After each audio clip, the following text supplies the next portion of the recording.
Hello everyone, good morning. आप सभी का ब्रिलियंट एकेडमी के ऑनलाइन सेशन में स्वागत है।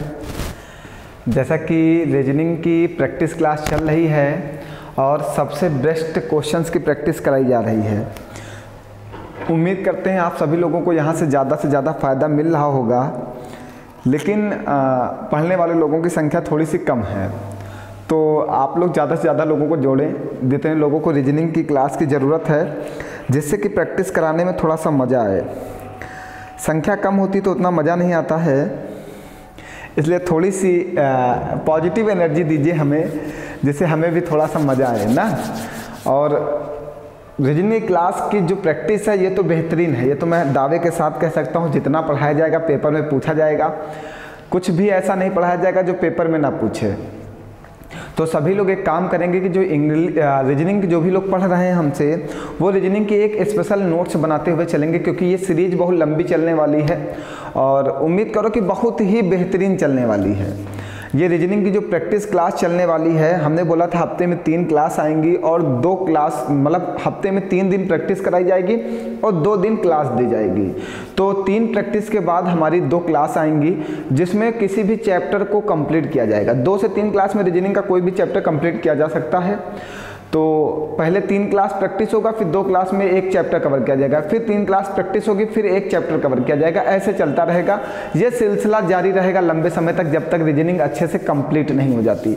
एक बार रीजनिंग का सिलेबस कंप्लीट हो जाए, एक बार कम से कम 100 क्लास की प्रैक्टिस हो जाए, उसके बाद आप कहीं कुछ भी ढूंढने की ज़रूरत नहीं है। इतना ही सिलेबस आपके लिए पर्याप्त है। आप कोई भी पेपर दो, आपको कुछ नहीं बिगड़ने वाला। आप पेपर बीट करके आओगे, ये हमारा दावा है। चलिए, रीजनिंग की एक महत्वपूर्ण प्रैक्टिस की सीरीज चल रही। सबसे बढ़िया प्रैक्टिस हमेशा याद ध्यान रखो, कोई भी चीज़ अगर आपको सीखना है तो बस उसकी प्रैक्टिस करना है। तो सबसे बढ़िया काम क्या होता है? प्रैक्टिस करना। तो हम लोग रीजनिंग की महत्वपूर्ण क्वेश्चनों की प्रैक्टिस कर रहे हैं। चलिए स्टार्ट करते हैं पहले प्रश्न से। बहुत ही अच्छा प्रश्न है। कह रहा यहाँ दिए गए विकल्पों में से दूसरे जोड़े के लिए सापेक्षिक शब्द का चयन करें जो पहली जोड़ी के रिश्ते का अनुसरण कर प्रश्न चिन्ह की जगह लेना चाहेगा। ठीक है, कहने का मतलब है इस वाले शब्द का जो संबंध है वो इस वाले शब्द से या इस वाले शब्द से कोई संबंध जरूर होता है। हमेशा जो यहाँ पे क्वेश्चंस ऐसे आते हैं, इस वाले शब्द का संबंध या तो इस वाले शब्द से होगा, तो आपको इस वाले शब्द का संबंध इस वाले शब्द से बताना होगा। या जैसे ये वाला शब्द है तो इसका संबंध अगर इस वाले शब्द से होगा, तो आपको इस वाले शब्द का संबंध क्वेश्चन मार्क वाली जगह से बताना होगा। अब जैसे चर्च मीन्स क्या होता है? जहाँ पर चर्च में कौन पूजा करता है? अरे सिख विख लोग, जो पंजाबी लोग होते हैं, चर्च में वही लोग तो पूजा करते हैं। मुझे ध्यान भी नहीं आ रहा है कौन पूजा करता है चर्च में। अरे उनको क्या बोलते हैं जो लोग पूजा करते हैं? देखो मेरे दिमाग में नहीं आ रहा है। चलो ठीक है, छोड़ो। चर्च में ईसाई लोग पूजा करते हैं, याद आया। अभी तक देखो मैंने सिख याद आ रहा था। चर्च में जो है ईसाई लोग का जो पूजा गृह होता है वो चर्च होता है। वहाँ पे ईसाई लोग पूजा करते हैं ना। और जो टेम्पल होता है वो मंदिर होता है, यहाँ पे हम लोग हिंदू लोग पूजा करते हैं। चर्च में जो है ईसाई लोग पूजा करते हैं और टेम्पल में हिंदू लोग पूजा करते हैं। तो चर्च में जब ईसाई लोग, ईसा मसीह लोग पूजा करते हैं, ईसाई लोग पूजा करते हैं, तो इसके पूजा गृह को चर्च बोलते हैं। और टेम्पल जो है वो हिंदू धर्म से संबंधित है, हिंदू लोग यहाँ पूजा करते हैं ना। ईसाई लोग चर्च में पूजा करते हैं, हिंदू लोग टेम्पल में पूजा करते हैं। अब सिमेट्री क्या है? सिमेट्री, जहाँ पर ईसाई लोगों को दफनाया जाता है उसको सिमेट्री बोलते हैं। सिमेट्री, ठीक है। जहाँ पर ईसाई के लोगों को मर जाने के बाद या डेथ हो जाने के बाद दफनाया जाता है उसको सिमेट्री बोलते हैं। तो टेम्पल, जहाँ पर हिंदू धर्म का कोई व्यक्ति मरता है तो क्या होता है? उसको जलाया जाता है, और जलाया जाता है तो उसको क्रीमेटोरियम बोलते हैं। बात को ध्यान रखिएगा, चर्च में ईसाई लोगों को जलाया नहीं जाता, उनको दफनाया जाता है। वैसे ही जो देखिए जब ईसाई लोग कोई मरते हैं तो उनका एक बॉक्स होता है, उसके अंदर उनको रखा जाता है, फिर उनको दफनाया जाता है। और जब भी हिंदू धर्म में किसी भी व्यक्ति की डेथ होती है तो उसको क्या कर दिया जाता है, उसको जला दिया जाता है। और जलाने को कहते हैं क्रीमेटोरियम, ठीक है। क्रीमेटोरियम मीन्स होता है जलाना। तो जैसे चर्च के लोगों से संबंधित है दफनाने से, वही हिंदू लोगों से संबंधित है जलाने से। समझ गए? ऐसे संबंध बनाना होता है, हमें अर्थ पता होना चाहिए। हमने हमेशा बोला है कि 1 से 2 प्रश्न ऐसे आपके पेपर में आते हैं और क्वेश्चन छूट जाता है, क्योंकि हमें अर्थ ही नहीं पता होता, क्योंकि हम कभी पढ़े ही नहीं है ये सब, हमें किसी ने पढ़ाया ही नहीं है। सबसे बड़ी समस्या यही है। तो हम पढ़ेंगे और हम करके आएंगे। हम यही सब पढ़ेंगे जो पेपर पूछेगा, हम वो सब नहीं पढ़ेंगे जो पेपर नहीं पूछेगा, ठीक है। चलिए आगे क्या दिया गया? कॉर्स। कॉर्स मीन्स होता है 100 और मार्चुरी मीन्स 100 ग्रह होता है, 100 ग्रह है मार्चुरी, 100 ग्रह है। और मार्ग्यू मुझे नहीं पता, हमें भी लगता है इसका मतलब भी 100 ही कुछ होता है, आप चेक कर लेना, ठीक है। आगे बढ़ाया जाए, सबको समझ में आ गया है? आप लोग इनके अर्थ लिखते चलना, हिंदी में कॉपी में एक नोट बना के चलना, जिससे कि ये प्रश्न हमेशा आपके दिमाग में आते रहें, ठीक है। ये सब पूछे जाते हैं आपके पेपर में। चलिए बहुत ही अच्छा प्रश्न है, कह रहा उस संख्या समूह का चयन करें जो अन्य से भिन्न है, ठीक है। आपको एक संख्या बताना है जो ये दी गई हैं, इसमें कौन सी संख्या है जो अन्य से भिन्न है। जितनी देर में हम प्रश्न नोट कर रहे हैं इतनी देर में आपका आंसर कमेंट में आ जाना चाहिए। हम यही उम्मीद करते हैं आपसे कि आपका आंसर कमेंट में आ जाएगा। बहुत सारे लोग तो क्वेश्चन समझ गए होंगे कि क्या हो रहा है, और बहुत सारे लोग नहीं समझ पाए होंगे। देखिए इसमें 4 पार्ट दिया गया, पहला ये दिया गया, दूसरा ये, तीसरा ये, चौथा ये, 4 पार्ट दिया गया। इसमें एक जो है बिल्कुल डिफरेंट है।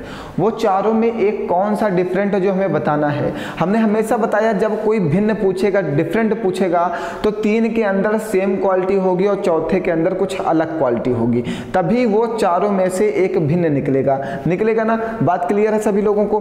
बताओ कोई डाउट है? इतनी बात तो समझ में आ रही होगी। अब बहुत सारे बच्चों के दिमाग में जा रहा होगा कि सर जी यहाँ पे 6 को यहाँ लिख दिया गया, 9 को यहाँ लिख दिया गया, एक मेथड समझ में आया, लेकिन क्या यहाँ पे 6 को लिखा गया, यहाँ पे 7 को लिखा गया? नहीं लिखा गया, एक तो मेथड फेल हो गया। देखिए 7 को यहाँ लिखा गया था, 9 को यहाँ लिखा गया था, 6 को यहाँ लिखा गया, 9 को यहाँ लिखा गया, लेकिन इसमें और इसमें ये मेथड नहीं लगा, तो पहला मेथड फेल हो गया। हमेशा बच्चा सबसे पहले छोटा मेथड सोचता है। हमेशा ध्यान रखिएगा रीजनिंग में आपको ऐसा मेथड सोचना है जो दूसरे से भिन्न हो। हमेशा एक बात को ध्यान रखो, आपको सीरीज हो और भिन्न निकालना हो तो इसमें एक ऐसा मेथड ढूंढना होता है, एक ऐसा मेथड लगाना होता है कि आपको विश्वास हो कि 100 लोगों में सिर्फ 2 लोगों ने वो मेथड लगाया होगा। एक मैं, मतलब आप अपने ऊपर विश्वास करो कि एक मैंने लगाया होगा वो मेथड, और दूसरा जिसने ये क्वेश्चन बनाया होगा उसने वो मेथड लगाया होगा, और तीसरा इस मेथड से इस क्वेश्चन को कोई नहीं लगा सकता, तभी वो प्रश्न आपका सही होगा। नहीं तो आप हमेशा देखिए बच्चों का प्रश्न वो टिक कुछ और लगाते हैं कुछ सोच के आंसर पे, और बाद में जब रिजल्ट आता है तो पता चलता है उसका सॉल्यूशन कुछ और बनाया गया, आप सोच नहीं पाए। तो जो डिफरेंट सोचता है उसका ही आंसर माना जाता है। कुछ अलग सोचना होता है, कुछ हट के। देखो कितनी आसानी से आंसर आ जाएगा, तो इतनी आसानी से रीजनिंग का आंसर नहीं आता। क्वेश्चन आसान होता है, बस सोचना अलग है, हमें थोड़ा सा डिफरेंट सोचना है, ठीक है। चलिए अब हम लोग क्या सोच सकते हैं इसकी बात करूं। जैसे कि यहाँ पे ये सोचा जा रहा है कि इन दोनों का मल्टीप्लाई कर दिया जाए, 9 × 7, और फिर क्या किया जाए, इन दोनों का योग करके इसी में जोड़ दिया जाए, इन दोनों का योग करके इसी में जोड़ दिया जाए। तो 9 × 7 = 63 और 9 और 7 16। देखो कितना आ गया, 79 आ गया ना। मीन्स ये 79 था, ये भी 79 आया। यहाँ पे देखो इन दोनों का गुणा किया जाए, 6 × 5 = 30, फिर इन दोनों का योग कर दिया जाए, 6 × 5 = 11। देखो 41 आ गया। देखो यहाँ पे भी 41, यहाँ पे 41। मीन्स सेम रूल यहाँ पे लगाया, सेम रूल यहाँ पे लगाया, वही रूल यहाँ पे लगाओ। 9 × 6 = 54 और 9 × 6 = 15, 69। देखो यहाँ पे भी 69, यहाँ पे भी 69। यहाँ पे और 7 × 6 = 42 और 7 × 6 = 13, 3 2 5, 4 1 5। यहाँ पे होना क्या चाहिए था, 55, है क्या 58। तो मीन्स यही वाला आपका गलत आया है, समझ गए। इन तीनों में देखो एक ही कॉन्सेप्ट लगा है ना, और इस वाले में कॉन्सेप्ट चेंज हो गया है। कॉन्सेप्ट चेंज हो गया, जब कॉन्सेप्ट चेंज हो गया तो यही हमारा डिफरेंट हो गया, ठीक है। चलिए आगे बढ़ाया जाए, लगाइए अगला प्रश्न आप।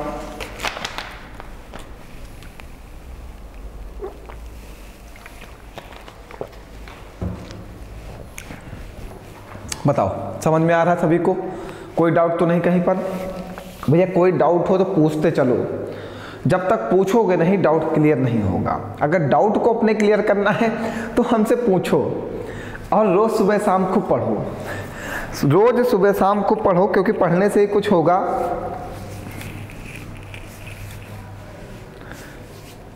हम सुबह 9 बजे मिलते हैं और रात को 8 बजे मिलते हैं, तो सुबह भी पढ़ो और रात में भी पढ़ो। एक दिन में मैं 2-2 क्लास देना स्टार्ट किया हूँ सिर्फ आपके लिए, आपका सिलेक्शन कराने के लिए, और मेरा कोई उद्देश्य नहीं है। हमें आपसे 1 रुपये नहीं कमाना, मैं हमेशा कहता हूँ, ठीक है? तो हमें आपका सिलेक्शन कराना है, बस हमें एक ही काम कराना है, आपको सिलेक्ट कराना है। आपको सिलेक्ट कराना है, इसलिए मैं मेहनत कर रहा हूँ और 2-2 क्लास दे रहा हूँ। तो आप भी मेहनत से पढ़ो जिससे आपका सिलेक्शन हो सके। दो कुछ बच्चे कहते हैं सुबह पढ़ें, कुछ बच्चे कहते हैं रात को पढ़ें। देखो सुबह पढ़ो या रात को पढ़ो, सुबह पढ़ो या रात को पढ़ो, दिल में रखो एक बात को। सुबह पढ़ो या रात को, बस दिल में रखो एक बात को। सुबह पढ़ो या रात को, बस दिल में रखो एक बात को। अपने आप को सफल बनाना है हर हाल में, अपने आप को सफल बनाना है हर हाल में ना। तो चाहे सुबह पढ़ो चाहे रात में, बस हमारा एक ही सिद्धांत होना चाहिए, हमें अपने आप को सफल बनाना है हर हाल में।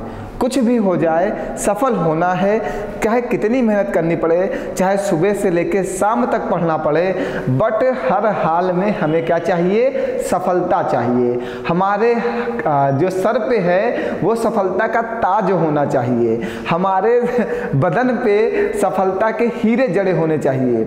हमें इतनी मेहनत करनी है, मीन्स चारों ओर सफलता सफलता सफलता ही दिखाई देनी चाहिए। जब हम मेहनत करें तो उसका रिजल्ट आना चाहिए, और रिजल्ट कैसा होना चाहिए? सफलता का होना चाहिए। हमेशा हमारे खून में भी यही दौड़ना चाहिए कि हमें सफल होना है। तभी हम सफल होंगे जब हम रात और दिन एक कर देंगे, रात और दिन एक करके मेहनत करेंगे, तब हमको सफलता जरूर मिलेगी। तो सभी लोग मेहनत से पढ़ो, और सफलता आसानी से नहीं मिलती, कोई भी चीज़ आसानी से नहीं मिलती। हमें कुछ भी पाना है तो मेहनत तो करना होगा भैया, चाहे कुछ हो जाए। मेहनत बिना करे हमें कुछ मिलने वाला नहीं है। तो हम भी मेहनत करते हैं, आप भी मेहनत करो, एक दिन आपको भी सफलता मिल जाएगी, एक दिन हमको भी सफलता मिल जाएगी। जब आप सफल होंगे तभी हम सफल होंगे, बिना आपके सफलता के मेरा कोई अस्तित्व नहीं है। जो लोग हमसे पढ़ते हैं अगर वो सफल नहीं होंगे तो मैं किस अस्तित्व का हूँ? फिर मेरा पढ़ाना ही बेकार है। तो इसलिए हम भी मेहनत करते हैं, आप भी मेहनत करो, और 100% सफल होगे। ये मतलब ऊपर वाले का आशीर्वाद है तुम्हारे साथ, तुमको सफलता से कोई नहीं रोक सकता।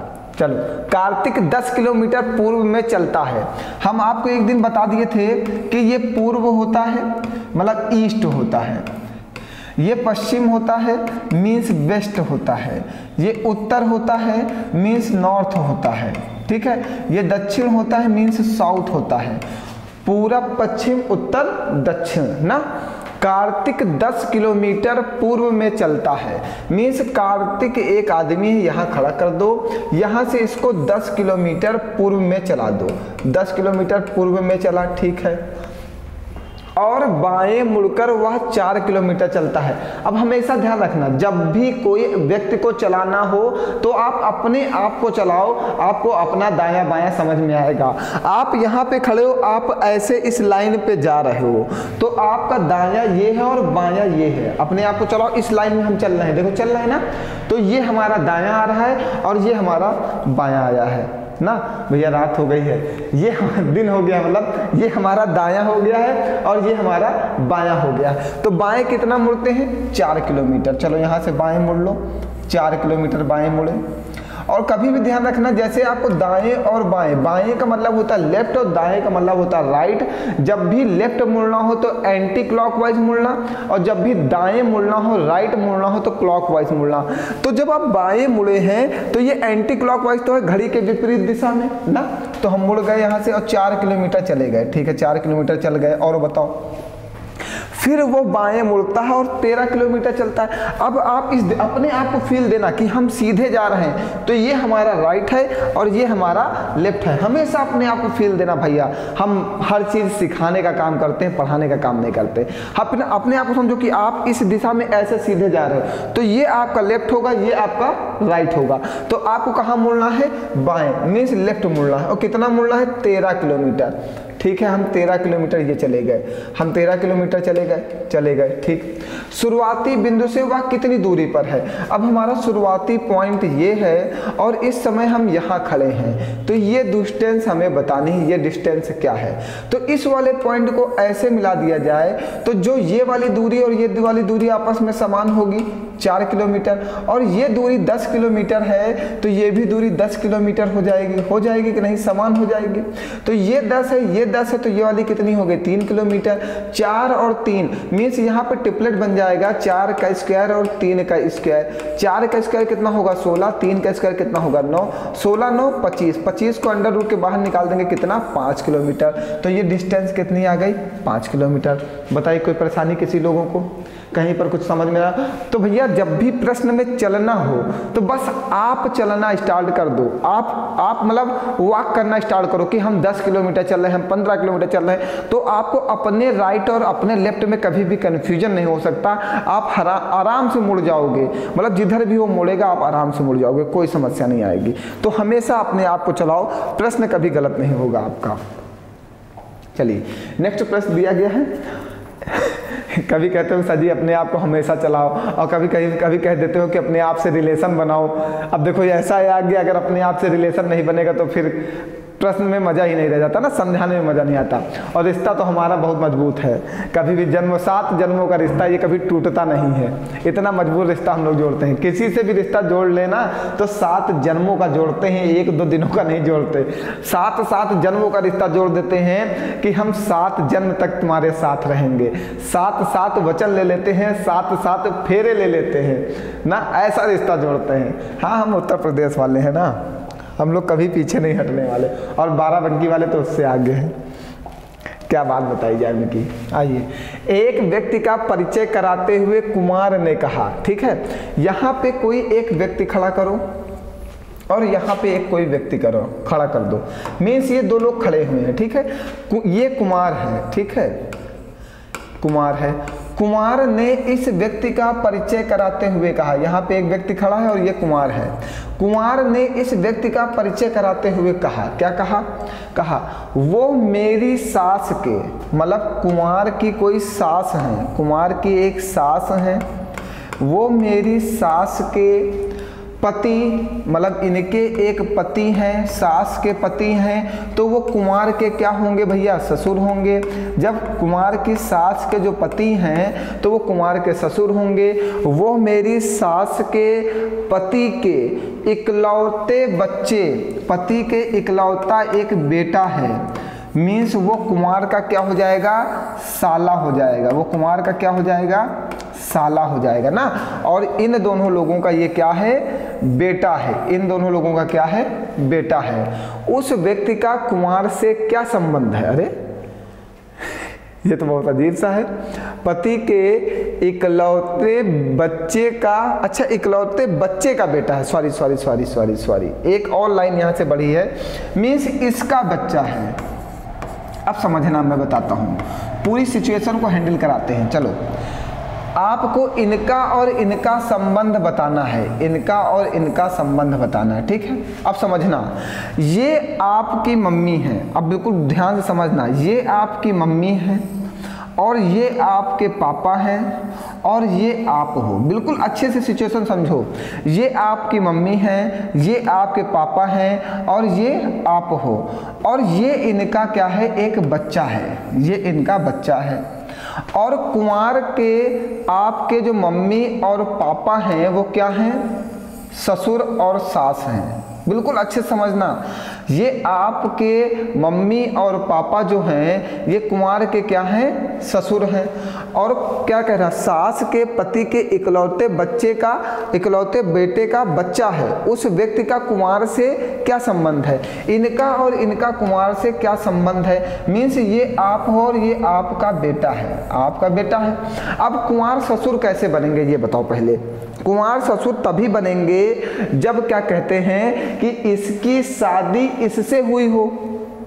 अब भैया ये तो लड़की ही हो सकती है, बात समझो। यहाँ पे बेटा लिखा है ना, शशि के पति के इकलौते बच्चे का बेटा है, पति के इकलौते बच्चे का बेटा है, पति के इकलौते बच्चे का बेटा है। अब ये नहीं क्लियर हो रहा है कि जो ये बच्चा है, यहाँ पे जो बच्चा शब्द लगाया है मीन्स ससुर का बच्चा है और इसका ये बेटा है। बात को समझना, बहुत अच्छा क्वेश्चन है। ये जो पति का बच्चा है ये लड़की है या लड़का, ये तो नहीं समझ में आ रहा ना। और जब ये इकलौता है, देखो यहाँ पे एक बहुत अच्छा, एक पॉइंट बहुत अच्छा लिखा है, वो मेरी सास के पति के इकलौते बच्चे, इकलौते बच्चे मीन्स वो अपने मम्मी और पापा का अकेला है। इन दोनों लोगों का एक अकेला बच्चा है। ये लड़की है लड़का ये नहीं क्लियर है, लेकिन ये दोनों लोग सास हैं इसकी कुंवार की, कुंवार तो लड़का ही है, तो मीन्स ये लड़की है। तो मतलब ये इन दोनों लोगों की लड़की है और इसकी शादी किससे हुई है, कुंवार से हुई है, शादी कुंवार से हुई है। तो ये जो बेटा पैदा होगा तो ये कुंवार और इस बच्चा मतलब इस लड़की का ही तो होगा, तो कुंवार से इसका संबंध क्या होगा, बेटा का होगा। देखो कितना अच्छा प्रश्न है। एक बार इसकी फिर से सिचुएशन मेंटेन करते हैं, इसको फिर से समझाते हैं। थोड़ा सा आप कंफ्यूज हुए हो, मैं समझ रहा हूँ, चलो एक बार फिर से समझाते हैं। देखो एक कुंवार है, कुंवार जो है एक व्यक्ति से परिचय कराते हुए कहते हैं, एक व्यक्ति से परिचय कराते हुए कहते हैं कुंवार, वो मेरी सास, इनकी सास के पति के इकलौते बच्चे का बेटा है।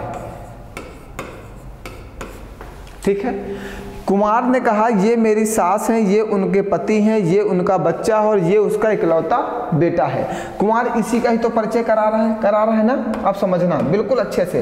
अब सास और पति मीन्स ये सास और ये ससुर, ये कुमार के ससुर हैं और ये कुमार की सास है। तो ये जो बच्चा है इन दोनों की ये बेटी होगी और इसकी शादी किसके साथ होगी, कुमार के साथ। जब इसकी शादी कुमार के साथ होगी मीन्स ये जो है कुमार की क्या है, पत्नी है और ये पति हैं। ये दोनों एक दूसरे के पति पत्नी होंगे तभी ये दोनों लोग सास और ससुर बनेंगे। तो जब इसका कोई बेटा है, तो जब इसका बेटा है तो ये इनका भी तो बेटा होगा, तो उस व्यक्ति का कुमार से क्या संबंध होगा, बेटा।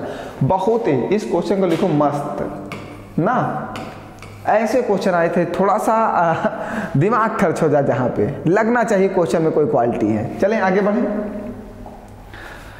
चलिए बहुत बड़ा प्रश्न है, थोड़ा सा अच्छे से समझना होगा ये ऐसे प्रश्नों को।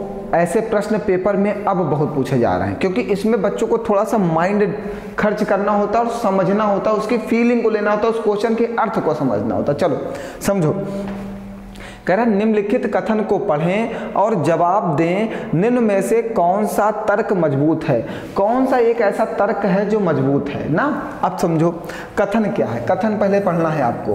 कथन है, क्या सभी शराब खानों को भारत में प्रतिबंधित कर देना चाहिए। बिल्कुल, क्या भारत में सभी कारखानों को प्रतिबंधित कर देना चाहिए, मीन्स बंद कर देना चाहिए। देखिए मैं तो चाहूँगा हर हाल में बंद कर देना चाहिए। शराब को मतलब किसी भी कीमत पर बिकना ही नहीं चाहिए भारत में। इससे गंदा काम कोई और हो ही नहीं सकता भारत के लिए। मतलब कोरोना काल में शिक्षा बंद कर दी गई लेकिन आपकी शराब और दारू नहीं बंद हुई। समझ लीजिए कितना मतलब भारत देश कितना पीछे है कि शिक्षा का क्षेत्र जो है, जो सबसे जरूरी है आपके लिए, उसको कोरोना काल में बंद कर दिया गया, प्रतिबंधित कर दिया गया, पढ़ाई लिखाई से लोगों को दूरी कर दिया गया, लेकिन दारू और शराब छोड़ने के लिए दूरी नहीं किया गया। उसको लाइन लगवा के पुलिस वाले बेचवा रहे थे। मतलब वो दिन मुझे इतना बुरा लगा था कि शिक्षा का क्षेत्र आज जो शिक्षा का महत्व है वो पूरी तरीके से खत्म हो रहा है, उसका कोई अस्तित्व नहीं रह गया। अगर शिक्षा का अस्तित्व खत्म हो जाएगा तो यहाँ के रहने वाले लोग मतलब बेरोजगारी को तो छोड़ ही दीजिए, बेरोजगारी तो बहुत चरम पे पहुंचेगी, जीने को तरस जाएंगे लोग मतलब जीने को तरसेंगे कि उनके अंदर कोई, आजकल शिक्षा का क्षेत्र इतना डाउन हो चुका है, शिक्षा मतलब एक खेल, एक बिजनेस बन चुका है 100%। मैं तो यही मानूंगा शिक्षा एक बिजनेस है, शिक्षा कोई देना नहीं चाहता है और ना ही कोई शिक्षा लेना चाहता है। अब जहाँ पर लाखों फीस पड़ती ना, बच्चा वहीं पढ़ना चाहता है। जब जो कोई बिल्डिंग खूब भयानक बनी होगी 10 मंजिला और खूब कांच लगा होगा, टाइल्स लगा होगा और 2 लड़की बैठ के सिर्फ इंग्लिश में बोल रही होंगी, तब किसी के पेरेंट्स को क्या लगता है ना, ये कॉलेज ना बहुत अच्छा है, यहाँ पे 1 लाख रुपया महीना फीस है और मतलब पूरा कांच लगा है, पूरा टाइल्स से पूरा लागे है, टाइल्स है कहूँ जगह ही नहीं रह गए। और लड़की दुठोरी बोल के इतना इंग्लिश बोलीन कि हाँ हमका लाख बहुत बेहतरीन स्कूल है। ये है शिक्षा का स्तर। एक लोगों को बैठा दो सिर्फ इंग्लिश अच्छे से बोल देना तो लोगों को लगता है ये बहुत बेहतरीन स्कूल है। शिक्षा की क्वालिटी से उनको नहीं मतलब है, उनको एक लोगों की इंग्लिश मतलब बोलते हुए उनको देख लिया ना तो मतलब लगता है स्कूल मतलब, और जब टाइल्स देख लेंगे, कांच देख लेंगे ना तो लगेगा बहुत बेहतरीन स्कूल है। अरे क्या जहाँ पे टाइल्स और कांच नहीं लगा वहाँ पे क्या बेवकूफ़ पढ़ा रहे हैं? वहाँ पे उनके पास क्वालिटी नहीं है। इसीलिए शिक्षा में अब बिजनेस बन चुका है, क्योंकि लोग अब ऐसे लोग हो गए हैं जो लाखों रुपए और करोड़ों रुपए खर्च करके अपने बच्चे को पढ़ाना चाहते हैं। हम ये नहीं कहते हैं कि आप लाखों करोड़ों मत खर्च करो, लेकिन जहाँ पे आपको क्वालिटी मिलती हो, क्वांटिटी मिलती हो, वहाँ पे रुपए खर्च करो। जहाँ पे आपके बच्चे में सुधार आता हो वहाँ पे पैसा देना चाहिए। ऐसे कहीं भी जाके पैसे मत दीजिए। आप अपने आप को, अपने बच्चे को परखिए और देखिए कि आपके बच्चे में क्या सुधार है, उसके बाद पढ़िए। मैं तो हमेशा कहता हूँ अगर मुझसे कोई बच्चा पढ़ रहा है तो अगर उसको हमारी शिक्षा से, हमारे क्वेश्चन से, हमारी पढ़ाई से संतुष्टि नहीं है तो 100% वो कहीं और ज्वाइन कर ले, क्योंकि आपका भविष्य बर्बाद करना हमारे हाथ में नहीं है। हमारा सिर्फ एक ही काम है, आपके भविष्य को बनाना। और अगर आपका भविष्य हमारे हाथों से बर्बाद हो रहा है तो हम तो यही कहते हैं कि प्यारे साथियों कि आप जहां आपको अच्छा लगे, जहां आपको अच्छा कंटेंट मिले, जहां आपको पढ़ाने वाला अच्छा मिले, आप वहीं पढ़ो। आप इतने समझदार हो। किसी का भविष्य बनाना और बिगाड़ना हम लोगों के हाथ में नहीं है, ये सब आपके हाथों में है। आपके ही हाथ में सब कुछ है, ठीक। तो आप शिक्षा के बारे में समझो। तो आज जो एक बात हो रही शराब की, इसके तर्क को समझो। मतलब एक मांग की गई है आपसे, सोचो इस चीज़ को आपसे कहा जाए क्या भारत में शराब खानों को बंद कर देना चाहिए, तो आपके मुंह से क्या निकलेगा? हाँ। और एक बात पे नहीं भी निकलेगा। पहले आप चाहोगे हाँ, और नहीं इसलिए निकलेगा, सोचोगे मेरा क्या होगा यार, अगर बंद हो गई तो हमको कहाँ से मिलेगी। दोनों चीज़ें हैं ना। चलो हाँ, अब पहला देखो हाँ लिखा है, हाँ बंद कर देना चाहिए। क्यों बंद कर देना चाहिए? शराब सेवन सबसे अहम मुद्दा है जिसका भारतीय आज सामना कर रहे हैं, विशेष रूप से युवा और निम्न मध्यम वर्ग के लोग, जो उन्हें कानून तोड़ने की गतिविधि सभी स्तरों के लिए प्रेरित करती है। बिल्कुल, हम तो चाहते हैं कि इसको बंद कर देना चाहिए। हाँ, बंद कर देना चाहिए। अब दूसरा नहीं वाला क्या है? नहीं वाला क्या, इसको पढ़ो। नहीं, यह अवैध शराब के कारोबार को पनपने के लिए प्रोत्साहित करेगा, जो आगे जटिलताओं का कारण बनेगा। बिल्कुल, जैसे बिहार में शराबबंदी हुई तो वहाँ पे अब शराब कैसे मिलती? जो 100 रुपए की शीशी थी अब वो 500 की मिलती है ना। पहले जो 100 रुपए में पीने को मिल जाता था लोगों को, अब वो 500 में मिलता है। तो यह क्या है? जो अवैध शराब के कारोबार को बढ़ा देगा। इसलिए दोनों तर्क हमें सही लग रहे हैं, इसलिए हम कहेंगे तर्क 1 और 2 दोनों मजबूत हैं। पहली बात तो हमारा मन जाएगा कि शराब बंद कर दी जाए, हाँ, लेकिन दूसरी बार हमारा मन जाएगा ना बंद करो, नहीं तो यहाँ अवैध शराब की व्यापारी बढ़ जाएगी और जिससे हमें और जटिलताएं हो जाएंगे, फिर शराब को बंदी कर पाना ही मुश्किल हो जाएगा। तो दोनों तर्क यहाँ पे मजबूत है। देखो, थोड़ा सा ऐसे प्रश्नों में सोचना होता है, थिंकिंग लगाने, अपने तर्क, इस कथन के अनुसार अपने तर्क पढ़ के हमें तर्क बनाने होते हैं कि हम तर्क सही जा रहे हैं या गलत जा रहे हैं। ठीक है, चलो आगे बढ़ा जाए।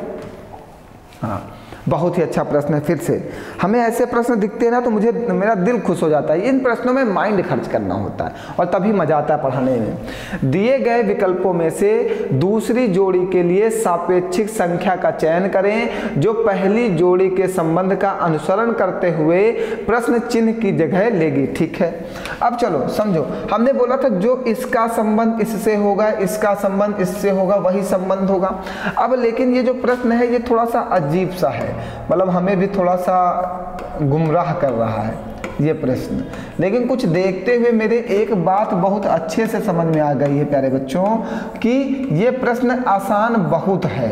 अब कैसे आसान है? जितनी बड़ी डिजिट है उतना ही आसान ये प्रश्न है, जितनी बड़ी डिजिट उतना ही आसान प्रश्न है ना। कैसे बताया जाए? चलिए देखिए, अगर इस 9 और 3 का मल्टीप्लाई कर दिया जाए तो कितना आ जाएगा? 27। 9 गुणे 3 बराबर 27। मीन्स लास्ट वाली दो संख्याओं का गुणा आगे वाली संख्या मिलती है। तो यहाँ पे 16 और इस 4 का गुणा कर दिया है, 16 चौको 64। देखो मिल रहा है, 16 और 4 का मल्टीप्लाई कर दो तो क्या मिलेगा? 64 मिलेगा। बिल्कुल सही है, बिल्कुल सही है। यहाँ पे आओ, इस 25 और इस 5 का मल्टीप्लाई कर दो, 25 गुणे 5 कितना? 125। बिल्कुल सही है।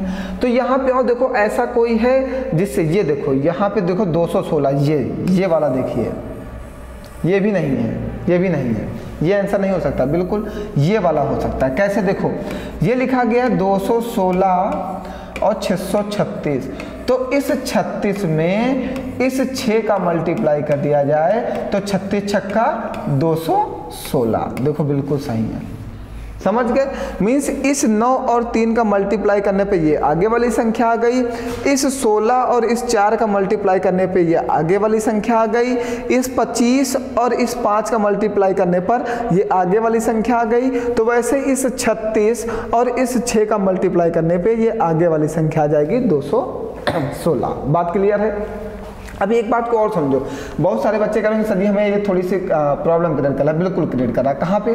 देखो ये 3 है, 3 का स्क्वायर करते हो तो क्या आता है? 9। ये 4 है, 4 का स्क्वायर करते हो तो क्या आता है? 16। ये 5 है, ये 5 का स्क्वायर करते हो तो क्या आता है? 25। ये 6 है तो 6 का स्क्वायर करते हो तो क्या आता है? 36। बहुत सारे रूल लग सकते हैं ऐसे प्रश्नों में, बहुत सारे रूल लग सकते हैं। आप एक बार देख लो, अगर कहीं ना समझ में आ रहा तो बताइए, फिर समझा देते हैं।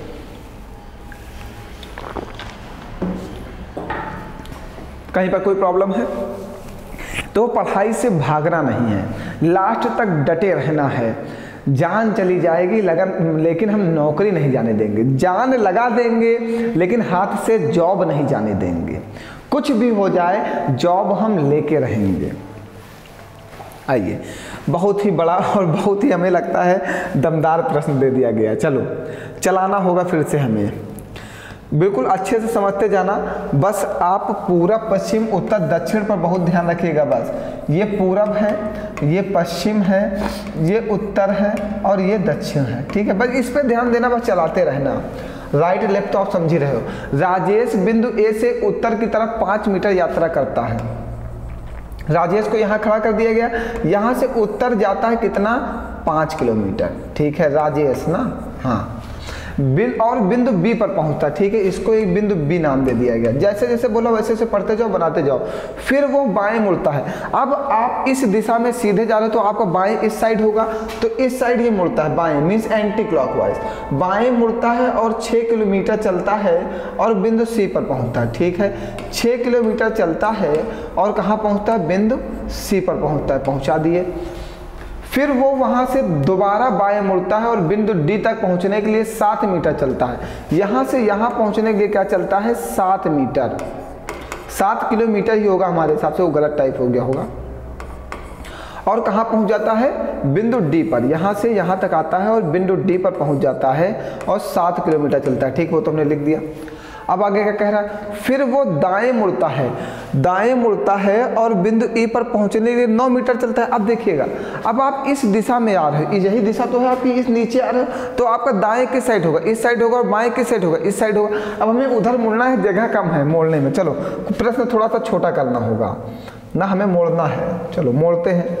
यहाँ से इधर दाएं मुड़ता है और 9 मीटर चलता है, बिंदु ई पर पहुँचता है, पहुँच गया। ठीक, बिंदु ई पर पहुंचता है, पहुंचने के लिए 9 मीटर चलता है। अब बिंदु सी के संदर्भ में राजेश किस दिशा में है? अब बिंदु सी के संदर्भ में पूछ रहा है, बहुत अच्छा प्रश्न, बहुत ही अच्छा। बिंदु सी ये है और यहाँ पे राजेश यहाँ पे है, तो यहाँ पे ऐसे दिशा बतानी है, ऐसे दिशा बना लो तुरंत, ठीक है। बिंदु सी के संदर्भ से राजेश की दिशा क्या है, मीन्स यहाँ से ये दिशा क्या है राजेश की, राजेश इसी दिशा में है, ये दिशा कौन सी है भैया? अब आप बताओ, आपको ये दिशा बतानी है, ये वाली, ये दिशा कौन सी है? दक्षिण पश्चिम है। तो ये दिशा इस वाले बिंदु से ये राजेश की दिशा बतानी है, इस वाले बिंदु से राजेश किस दिशा में है? दक्षिण पश्चिम दिशा में है। तो ये आंसर आ गया। मस्त प्रश्न है, बढ़िया प्रश्न है, थोड़ा सा टाइम टेकन है पेपर के लिए, ठीक। तो ऐसे प्रश्नों पर थोड़ा सा हमें बनाना होता है और हमेशा ध्यान रखना भैया, अपने आप को चलाना, कभी भी प्रश्न गलत नहीं होगा। और जब भी कहीं पर दिशा बनानी हो, जब भी कहीं पर आपको दिशा बतानी हो, तो आप तुरंत ये डॉक्टर वाला चिन्ह बना देना और उसके बाद आपकी दिशा क्लियर हो जाएगी कि कौन सी दिशा में कौन है। बिना इसको बनाए आप दिशा मत बताना, इस डॉक्टर वाले चिन्ह को दोनों जगह बता देना, बना देना ऐसे, फिर दिशा क्लियर हो जाएगी आपकी। इस डॉक्टर को मत भूलना, डॉक्टर ही इस प्रश्न का इलाज है जो गलत नहीं होने देगा, ठीक है। चलिए फिर एक बेहतरीन प्रश्न, पार्लियामेंट को ये लिखा जाता है, यूनिवर्सिटी को क्या लिखेंगे, ठीक है। अब जब कोडिंग डिकोडिंग का प्रश्न ऐसा आता है तो हमने आपको हमेशा बताया है कि ऐसा प्रश्न आए तो सबसे पहले आप क्या कर लोगे? नंबरिंग कर लोगे।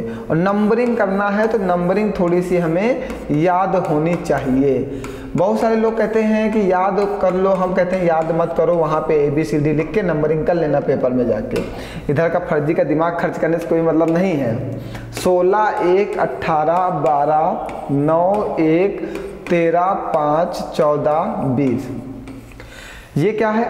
JK 11, 23, 15, 10, 8, 6, 17, 8, 16, 21, ठीक है। अब क्या हुआ है ये देखो, बस और कुछ नहीं। कोडिंग डिकोडिंग में मुझे यही सीखना है। यहाँ में 1 जोड़ा गया और यहाँ पे 2 जोड़ा गया, यहाँ पे 3 जोड़ा गया, यहाँ पे 4 जोड़ा गया, यहाँ पे 5 जोड़ा गया, ठीक है। देखो 4 में 5 जोड़ोगे तो 6, 13 में 4 जोड़ोगे तो 17, 5 में 3 जोड़ोगे तो 8, 14 में 2 जोड़ोगे 16, 20 में 1 जोड़ोगे तो 21। 1, 2, 3, 4, 5, 6, 7, 8, 9, 10। और हमें बताना किसका? यूनिवर्सिटी का। 1, 2, 3, 4, 5, 6, 7, 8, 9, 10। 10 शब्द यहाँ पे भी हैं, बराबर बराबर शब्द हैं। देखो शब्दों को हमेशा गिन लेना पेपर में। ये वाले शब्द जो ये वाले अल्फ़ाबेट है और जिसका निकालना है वो अल्फ़ाबेट आपस में बराबर है नहीं। यहाँ पे 10 हैं तो 1, 2, 3, 4, 5, 6, 7, 8, 9, 10, 10 हैं, ठीक है। अब समझना, लास्ट वाले में क्या जोड़ा गया है? 1। तो y का कितने पे होता है? 25 पे। और इसमें 1 जोड़ोगे तो क्या आएगा? 26। और 26 पे क्या होता है? z कहाँ पे? देखो 1 ही से हमारा आंसर आ गया। ये भी पेपर में ध्यान रखिएगा, थोड़ा समय बचाने के लिए 1-2 शब्दों को ही चेक करना और आंसर पे टिक लगा देना। सारे शब्द आपको चेक करने की ज़रूरत नहीं है। वैसे हम आपको पढ़ा रहे हैं तो बता सकते हैं, जैसे यहाँ पे 1, फिर 2, अब घटाया जा रहा है, अब इसमें से घटाया जा रहा है, ठीक है। पहले 1, 2, 3, 4, 5 तक जोड़ा गया, फिर 1 से 5 तक घटाया गया। वैसे आप 1 से 5 तक जोड़ोगे, फिर 1 से 5 तक घटाओगे, सेम सीरीज चलेगी और आपका आंसर ये आ जाएगा, ठीक है। चलिए फिर से एक बहुत बड़ा प्रश्न। ऐसे प्रश्न पेपर में ताबड़तोड़ आते हैं और वीडियो, लेखपाल में तो रीजनिंग आनी नहीं, वीडियो हो गया, और जैसे जूनियर असिस्टेंट हो गया, युवा विकास अधिकारी हो गया, लोअर PCS हो गया, ऐसे UPSI हो गया, UPP हो गया, ये सब प्रश्न ताबड़तोड़ फेंकता है। यूपी वाले ने तो आग लगा रखी रीजनिंग में, जबरदस्त प्रश्न पूछ रहा है, ठीक। चलिए नीचे दिए गए सवाल में एक कथन के 2 पूर्वानुमान दिए गए। पूर्वानुमान मीन्स होता है कि पहले से ही अनुमानित होना। पूर्वानुमान कहते नहीं, मौसम की भविष्यवाणी की गई, पूर्वानुमान लगाया गया। मीन्स वो लोग सोच के बताते हैं कि 10 दिन बाद बारिश हो सकती है, 5 दिन बाद भूकंप आ सकता है, 6 दिन बाद उसका घर गिर सकता है, ये पूर्वानुमान है, ठीक है। 6 दिन बाद उसकी शादी हो सकती है ना। ये पूर्वानुमान होते हैं। तो पूर्वानुमान लगाना है, ठीक। अब क्या लगाना है, आओ पहला कथन क्या है, और कुछ हम पढ़ेंगे नहीं, कथन पढ़ेंगे। हाल ही में एक महिला को दहेज के लिए पीटकर मार दिया गया था। देखिए, दहेज लेना और दहेज देना दोनों कानूनी अपराध है। तो हम तो आप लोगों से यही करेंगे कि बहुत सारे लोग सोच रहे होंगे कि पढ़ने के बाद नौकरी पाएंगे, नौकरी पाने के बाद अच्छा दहेज मांगेंगे। तो दहेज लेना और देना दोनों पाप है। कानूनी अपराध हो या ना हो, हर चीज़ का कानून हमारे लिए बना होना ही नहीं है। कुछ इंसानियत आपके दिल में होनी चाहिए। एक बाप आपको अपनी लड़की दे रहा है, एक माँ आपको अपनी जान का जिगर का टुकड़ा दे रहा है, और उसके बाद भी आप पैसों से डिमांड करते हो, उसके बाद भी आप पैसे मांगते हो। आपसे बेकार इंसान कोई नहीं होगा अगर आप दहेज की डिमांड करो। मतलब वो लड़की जो बचपन से लेके 22, 23 साल, 24, 25 साल, 26 साल की उम्र तक एक घर में रही हो, उसके बाद उसको अपना घर छोड़ के आके दूसरे घर में एडजस्ट होना है, यही सबसे बड़ा दहेज है। सोचो, आपको कहा जाए 25 साल की उम्र के बाद चलो घर छोड़ के जाओ, दूसरे के घर में रहो जाके, तो आपके दिल पर क्या बीतेगी। तो एक लड़की अपना घर छोड़ के तुम्हारे साथ आती है, उसके बाद भी तुम पैसों की डिमांड करते हो। पैसा मांगना ही नहीं चाहिए, दहेज मांगना ही नहीं चाहिए। वैसे भी जिसके घर में लड़की होती ना, वो खुद ही शादी में इतना रुपया खर्च कर देते हैं कि तुम्हें मांगने की ज़रूरत नहीं होती।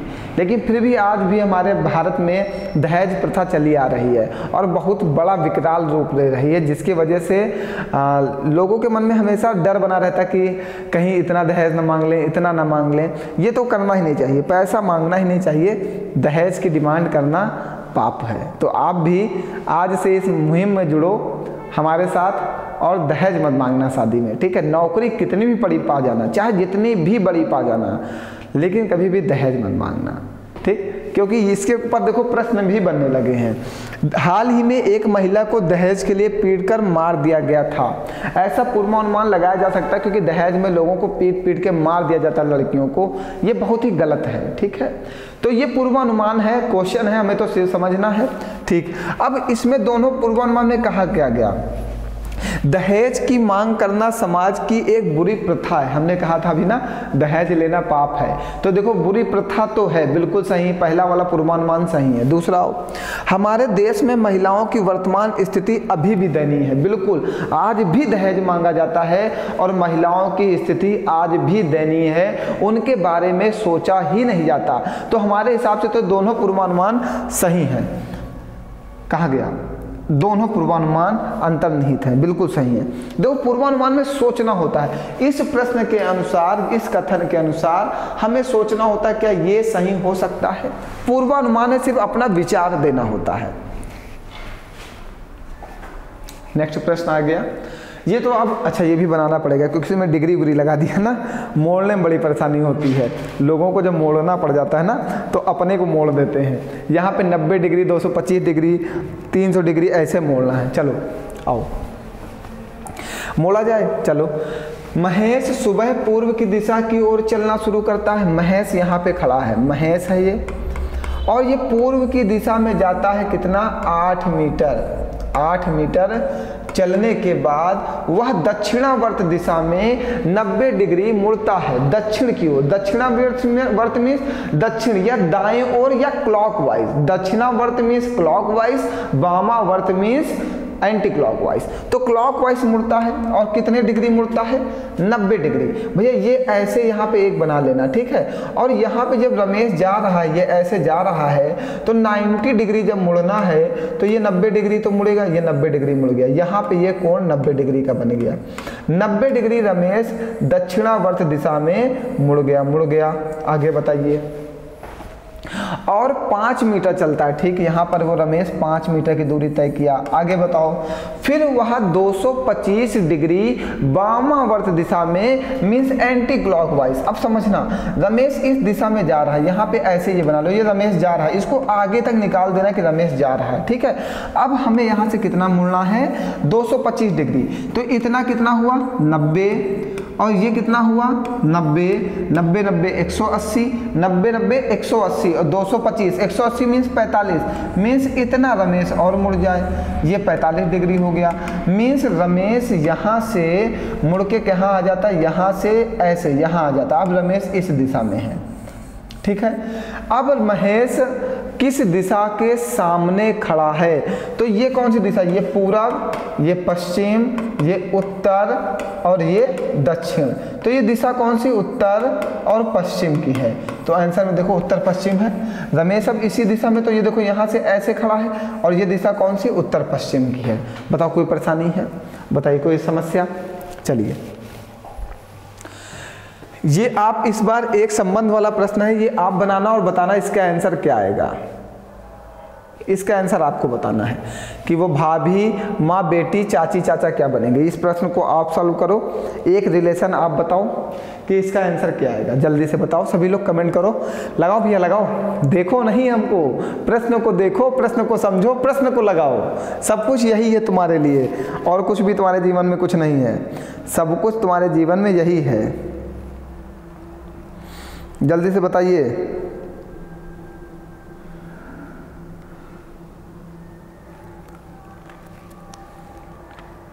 भैया आ गया, आगे बढ़ाया जाए।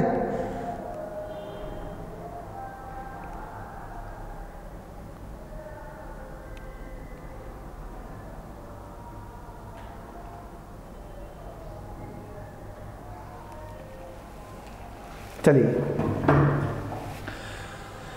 एक और रीजनिंग का प्रश्न कोडिंग डिकोडिंग से, ठीक है। कह रहा है एजेंट, AGENT, एजेंट को क्या लिखते हैं, UOFHB, इसको ये लिखते हैं एजेंट को। तो एग्जाइल, एग्जाइल मीन्स क्या होता है, किसी को बाहर निकालना।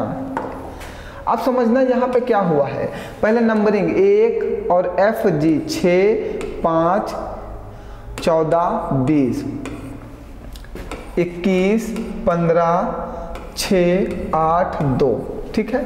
अब समझो यहाँ पे हुआ क्या है, बहुत सारे बच्चे इस प्रश्न को समझने में थोड़ा सा कंफ्यूज होंगे। देखिए इसमें क्या किया गया, एक जो इस बार लास्ट से चल रहा है, एक जोड़ा गया फिर एक जोड़ा गया, मीन्स जोड़ा एक ही जा रहा है लेकिन पीछे से इस बार लास्ट से यहाँ पे, अच्छा जी 7 पे होता है, ठीक है, +1 और ये फिर +1, मीन्स सब में एक जोड़ा जा रहा है। तो ई में एक जोड़ोगे तो क्या आएगा F, और F से इसकी शुरुआत होगी तो ये ही हो सकता है। ये तो एक और चेक करो, L के बाद क्या आता है M, I के बाद क्या आता है J, X के बाद क्या आता है Y और E के बाद क्या आता है F। तो E F M J Y, E के बाद F, अच्छा सॉरी, X के बाद Y, E के बाद F M J Y F, ये गलत हो जाएगा, फिर आंसर ये बनेगा। बताइए कोई परेशानी, बस क्या करना, लास्ट से एक एक सब में बढ़ा देना। T के बाद U, N के बाद O, E के बाद F, G के बाद H, A के बाद B, वैसे आपको करना है E के बाद F, L के बाद M, I के बाद J, X के बाद Y, E के बाद F। बताओ कोई कंफ्यूजन है, बहुत आसान प्रश्न था, बस थोड़ा सा इसमें यही कंफ्यूजन आता है क्योंकि इसमें लास्ट से जोड़ा जा रहा है, यहाँ का लास्ट वाला और यहाँ का पहला वाला शब्द बन रहा है, इसमें कंफ्यूजन हो सकता था। चलिए अब यहाँ से कल से क्लास स्टार्ट करेंगे, ठीक है। यहाँ तक कि आज पढ़ लो, इसके आगे कल पढ़ाया जाएगा। बताइए इतने में तक कोई परेशानी हो तो बताइए। आप लोग थोड़ा सा मेहनत करिए जिससे क्लास को थोड़ा और बड़ी की जा सके, थोड़ा और ज़्यादा क्वेश्चन सॉल्व कराए जा सके। लेकिन सबसे पहले आपको मेहनत करनी होगी, ज़्यादा से ज़्यादा मेहनत करोगे तभी हम क्लास को बड़ी कर सकते हो, ज़्यादा से ज़्यादा प्रश्न पढ़ा सकते हैं। मेहनत करने का मतलब ये है कि आप पूरी क्लास को वॉच करो, क्योंकि बहुत सारे बच्चे बीच में ही क्लास छोड़ देते हैं। यहाँ तक कि अगर कुछ ना समझ में आया हो और अगर प्रैक्टिस क्लास अच्छी लग रही हो तो कमेंट करके ज़रूर बताओ, जिससे हम क्लास को कंटिन्यू रखें, ठीक है। तो मिलते हैं कल नेक्स्ट क्लास में। आज इतना ही, आपका बहुत बहुत धन्यवाद। हंसते रहो, मुस्कुराते रहो और पढ़ते रहो।